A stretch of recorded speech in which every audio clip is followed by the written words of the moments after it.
Assalamualaikum warahmatullahi wabarakatuh. Perkenalkan, nama saya Ahmad Alif Mi'rajul Ihsan dengan NIM 2541104021001 dari kelas 2 PIC, nomor absen 01. Di sini saya akan membahas tentang mata kuliah ilmu kalam sebagaimana untuk tugas UAS ujian akhir semester mata kuliah ilmu kalam dengan dosen pengampu mata kuliah beliau Bapak Ishak Suryonugroho MSI. Yang pertama, saya akan membahas tentang apa sih itu ilmu kalam. Apa sih jika dilihat secara etimologis dan terminologis? Ilmu kalam secara bahasa atau secara etimologi itu dibagi menjadi dua kata. Yang pertama ilmun dan yang kedua al-kalam. Ilmun itu bentuk mufrad dari ulum, artinya ilmu pengetahuan.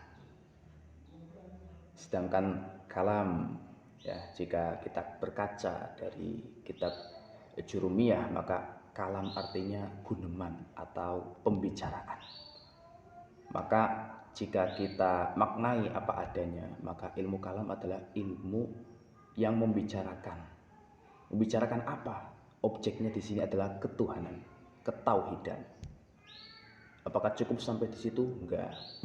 Bahwa ilmu kalam itu ilmu yang membicarakan tentang ketuhanan, namun disertai dengan alasan yang logis dan rasional. Ya, jadi tidak cukup hanya kita berbicara tanpa ada dalil, dan dalilnya apa? Ini dalilnya rasional, akliyah. Oleh karena itu nanti ada beberapa macam-macam penamaan ilmu kalam, mulai dari ilmu kalam itu sendiri, ilmu usuluddin, ilmu teologi Islam, ilmu fikih al-akbar, gitu kan? Fikih al-akbar.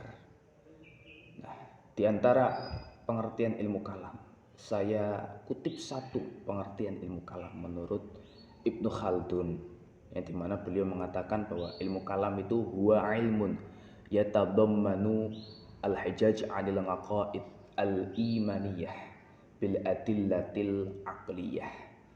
Bahwa ilmu kalam itu ilmu yang mengandung berbagai argumentasi tentang akidah imani berdasarkan dalil-dalil yang rasional. Ya, jadi bisa kita gambarkan bahwa ilmu kalam itu mengandung argumentasi tentang teologi. Ya, namun tidak cukup kita berbicara, namun kita juga mengerti secara rasional, tidak hanya secara tekstual, secara nakliyah, namun secara akliyah. Nah, dan di situ saya bisa menyimpulkan bahwa ilmu kalam itu ilmu yang membahas tentang masalah ketuhanan, yang menggunakan dalil-dalil pikiran dan disertai alasan-alasan yang logis dan rasional. Berlanjut pada permasalahan yang kedua tentang terbunuhnya Khalifah Utsman bin Affan serta penyebab-penyebabnya sampai merembet sampai terjadinya puncak perang Siffin pada Khalifahan Ali bin Abi Thalib. Kira-kira apa sih yang mendasari, apa faktor-faktornya gitu kan ya. Kita kupas bahwa Khalifah Utsman itu Khulafaur Rasyidin nomor 3 setelah Khalifah Umar bin Khattab. Beliau dipilih secara mufakat oleh umat muslim. Beliau menjalani pemerintahan yang paling lama, yakni kurang lebih 12 tahun ya, dalam sejarah kurang lebih 12 tahun, beberapa pendapat yang mengatakannya. Utsman ini berasal dari keluarga yang kaya. Orangnya itu Bani Umayyah itu orang yang kaya, sehingga dalam pemerintahannya Utsman ini memasukkan orang-orang ya seperti saudara-saudaranya masuk dalam kabinet, dalam pemerintahan. Ya, ini adalah awal ketidakcocokan umat Islam. Kenapa sih yang masuk dalam pemerintahan itu orangnya Utsman semua? Kenapa dari golongan kami yang bukan baninya Utsman ini kok nggak ada yang masuk gitu? Sementara Khalifah Utsman itu kan ya dia fine-fine aja karena beliau berpendapat kalau orang-orangnya itu ya memang udah kredibel ya, dalam bidangnya. Jadi beliau juga sebenarnya memilih juga tidak asal-asalan gitu kan ya. Sementara yang jadi permasalahan itu kan ya dari orang-orang Utsmannya dan orang-orang non Utsmannya itu loh ya. Nah, permasalahan ini mengakar sehingga pada 6 tahun pertama berjalan fine-fine aja. Sementara 6 tahun kedua mulai dilanda oleh beberapa pemberontakan dan usaha pembunuhan Utsman. Pembunuhan Utsman ini ternyata dipengaruhi oleh dua faktor ya. Faktor intern dan faktor ekstern. Faktor internnya apa? Ya dari pemerintahannya Utsman itu sendiri. Utsman mengangkat orang-orang pemerintahan dari keluarganya sendiri. Ya, ini menimbulkan gejolak bagi kaum Islam karena dinilai tidak demokratis gitu Utsman itu, sehingga memunculkan pemberontakan. Dan faktor eksternnya ini kurang lebih ada orang yang bernama Abdullah bin Saba, seorang Yahudian yang berpura-pura masuk Islam untuk menghancurkan Islam dari dalam. Ini sudah biasa adanya umat Yahudi atau umat non-Islam yang berusaha menghancurkan Islam itu sendiri.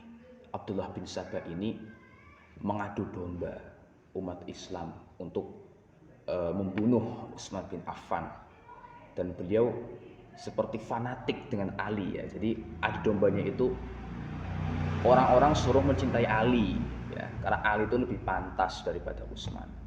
Sehingga kalau tidak salah maka Abdullah bin Saba itu juga salah satu pencetus daripada Syiah Hulatur Rafidhah, Syiah yang ekstrim.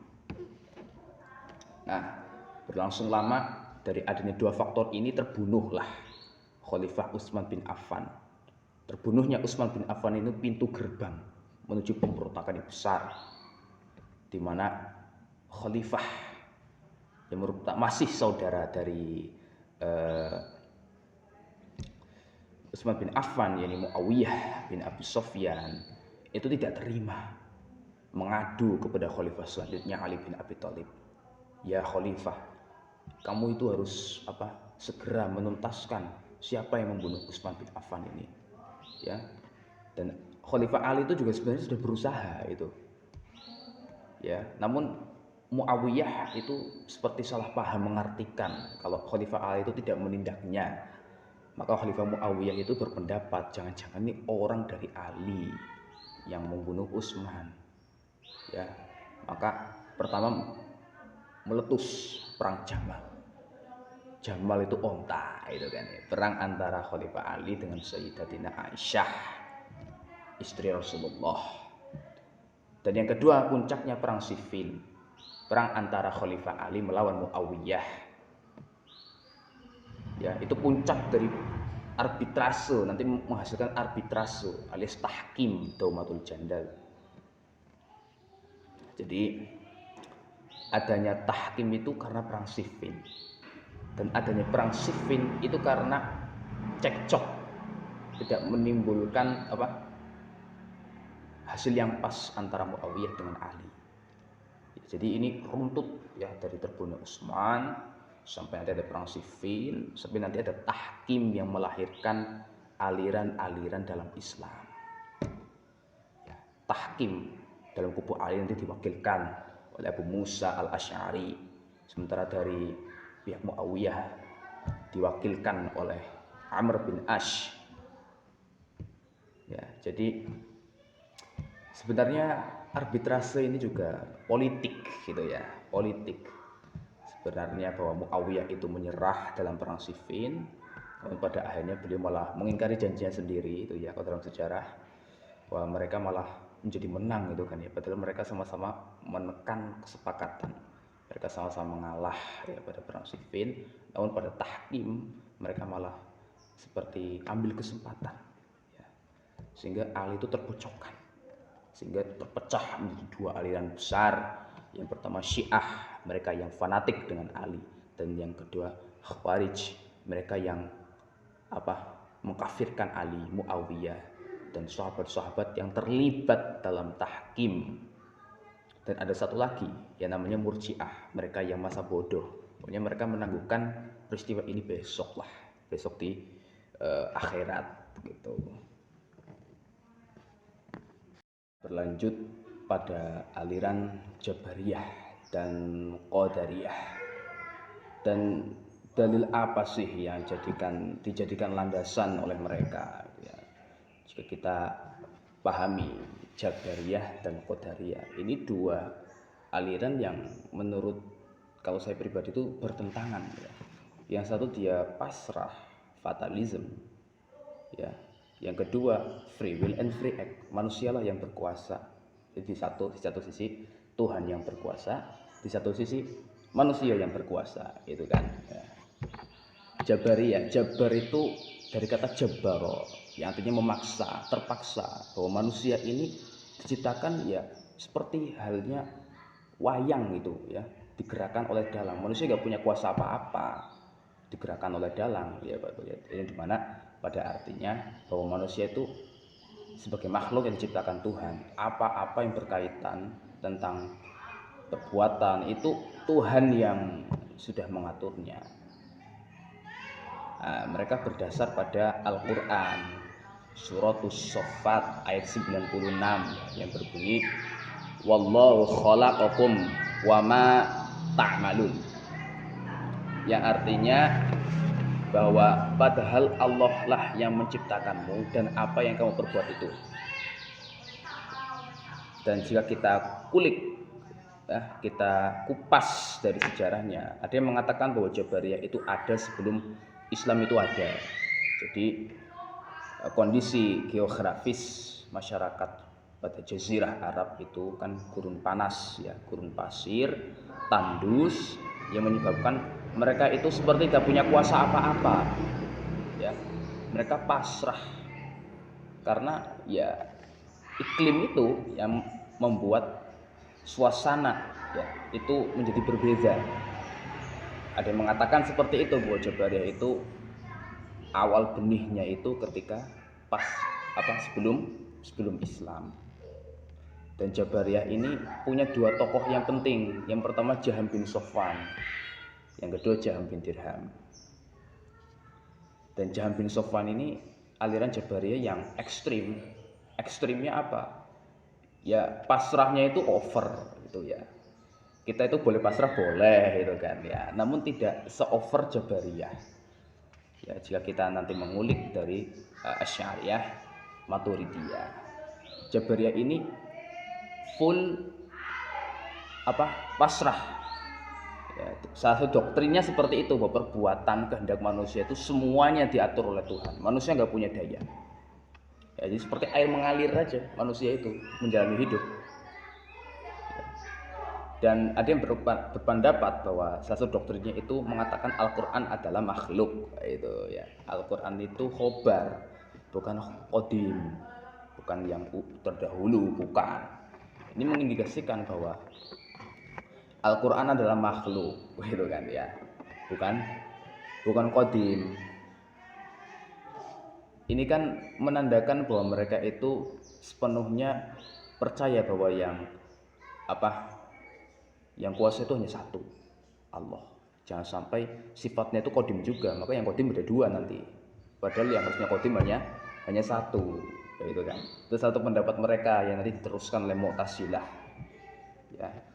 Bahwa intinya yang qadim itu satu, Allah, gitu ya. Kalau sampai sifat-sifatnya Allah itu qadim, maka yang qadim ada banyak. Batal Allah jadi Tuhan itu kan. Nah, setelah itu kita lanjut ke Qadariyah, bukan Qadiriyah ya. Kadang ada yang berbeda itu. Qadariyah dan Qadiriyah. Padahal Qadariyah itu aliran, kalau Qadiriyah itu thariqah Syekh Abdul Qadir Al-Jilani. Qadariyah itu dari kata qadar. Qadar itu kuasa. Ini kebalikan dari Jabariyah, bahwa Qadariyah ini beranggapan bahwa manusia itu punya daya. Manusia itu yang menentukan perbuatannya sendiri. Tuhan nggak punya daya. Jadi semuanya ditentukan oleh manusia. Nah, mereka punya dalil. Ya, dalilnya itu Quran surat Ar-Ra'd ayat 11 ya. Yang berbunyi Bismillahirrahmanirrahim. Innallaha la yughayyiru ma biqaumin hatta yughayyiru ma bi anfusihim. Ini ayat yang populer. Ya, dari surat Ar-Ra'd ayat 11. Artinya sesungguhnya Allah tidak mengubah keadaan suatu kaum hingga mereka mengubah apa yang ada pada diri mereka. Ya, jadi mereka mengartikan ayat ini, Ar-Ra'd ayat 11 ini, mengartikan bahwa manusia itu berkuasa. Allah sudah menciptakan manusia. Saya itu bebas, manusia mau ngapain gitu. Ya, free will and free act. Ya, hingga mereka mengubah apa yang ada pada diri mereka sendiri. Mereka mengubahnya sendiri, nggak ada campur tangan Tuhan. Ya. Jadi doktrinnya itu ya, pada intinya doktrinnya itu mengatakan bahwa manusia itu berkuasa pada perbuatannya. Manusia menentukan perbuatannya. Itu doktrin dari Qadariyah. Jadi Jabariyah, Qadariyah itu dua aliran dalam Islam, dan ini menjadi pengetahuan. Ya, afala tatadzakkarun. Kita harus berpikir secara rasional bahwa dulu ada aliran namanya Jabariyah, ada namanya Qadariyah. Itu untuk manusia berpikir. Ya, sehingga menciptakan suatu aliran yang moderat. Tidak condong ke kanan atau condong ke kiri gitu kan ya. Condong ke kanan sebagaimana Jabariyah atau ke kiri banget sebagaimana Qadariyah. Sampai nanti ada aliran yang menengahi dua aliran itu, yang namanya anti Mu'tazilah, dan konsepnya manzilah bainal manzilatain. Ya. Dan itu adalah sedikit pemaparan dari aliran Jabariyah dan Qadariyah. Ya, kita sampai masuk sesi terakhir ya dari pertanyaan yang ingin kita jawab, yakni tentang persamaan dan perbedaan antara ilmu kalam, filsafat dengan ilmu tasawuf. Persamaannya apa? Gitu kan. Persamaannya itu ada pada objek kajiannya, yang dimana ketiga ilmu ini membahas aspek yang sama, yakni aspek ketuhanan. Ya, walau ilmu kalam sendiri membahasnya aspek ketuhanan dengan dalil yang rasional, namun tidak meninggalkan dalil nakliyah. Sementara filsafat dia juga membahas ketuhanan di samping membahas tentang manusia, alam, dan yang lainnya. Sedangkan tasawuf juga membahas tentang ketuhanan, yakni berupa upaya mendekatkan diri kepada Tuhan. Upaya mendekatkan diri kepada Tuhan. Nah, itu jadi tergambar ya satu persamaan bahwa ketiga disiplin ilmu ini membahas tentang ketuhanan. Ya, namun perbedaannya jelas, spesifikasinya bahwa ilmu kalam itu cenderung menggunakan logika, ya, menggunakan logika akliyah sebagai landasan pemahamannya, yang cenderung menggunakan metode berpikir yang filosofis, dan argumentasi nakliyahnya jangan lupa, ya, tidak full secara rasional, namun ada landasan nakliyah berupa Al-Quran itu, ya, Al-Quran hadis. Filsafat itu digunakan untuk memperoleh kebenaran secara hakiki, kebenaran secara rasional, ya, dengan cara kita tuangkan akal sehat kita tuangkan akal kita secara mendalam, secara mengakar dan menyeluruh, ya, dan pastinya terikat logika, ya. Jadi filsafat itu pure menggunakan logika, filsafat ini ya, menggunakan logika, menggunakan akal.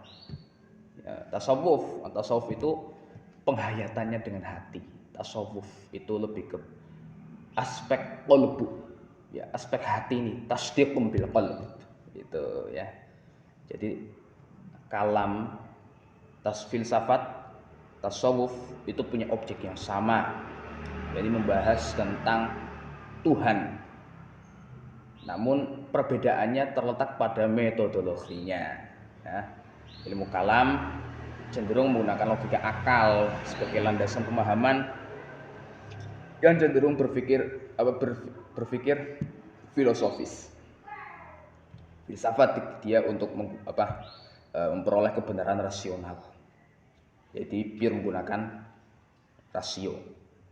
Sementara tasawuf dia lebih ke aspek penghayatan.